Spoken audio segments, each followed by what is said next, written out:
Mnohopočetný myelom je nádorové ochorenie, ktoré spôsobujú zhubné plazmatické bunky. Zdravé plazmatické bunky sa nachádzajú v mäkkom tkanive vo vnútri kostí. Sú súčasťou imunitného systému, pretože produkujú protilátky a pomáhajú organizmu bojovať proti infekcii. Keď sa stanú plazmatické bunky rakovinotvornými, začnú nekontrolovateľne rásť, prestanú bojovať proti infekcii a tlmia tvorbu zdravých krviniek, červených krviniek, bielých krviniek a krvných doštičiek. Príznaky myelomu môžeme zhrnúť pod skratku KRAP. C. Zvýšená hodnota kalcia, vápnika. R. Renálne obličkové zlyhanie. A.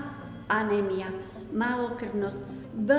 Postihnutie kosti, patologické fraktúry, znamená zlomeniny kosti bez mechanického inzultu.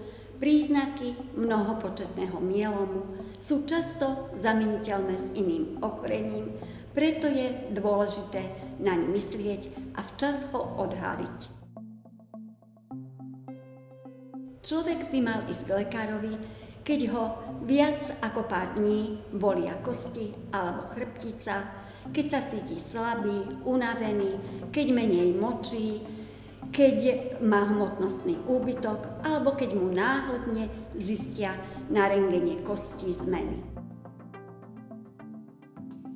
Lekár pri podozrení na myelom spraví krvný obraz, sedimentáciu, rentgen kostí plochých, rebra, humery, teda ramenné kosti, stehenné kosti, lebku a panvu, spraví biochémiu, hlavne ureu, kreatinín, celkové bielkoviny, mineralogram, vnútorné prostredie a vyšetrenia na dôkaz monoklonálneho imunoglobulínu a voľných ľahkých reťazcov.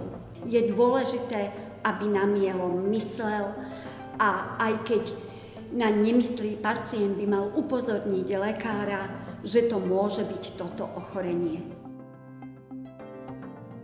Mnohopočetný myelom sa lieči najčastejšie chemoterapiou, autológnou transplantáciou kostnej drene a novými biologickými liekmi. Dôležité je včas ho zachytiť, myslieť naň a aby obvodný lekár, keď má nejaké podozrenie, včas pacienta poslal k hematológovi.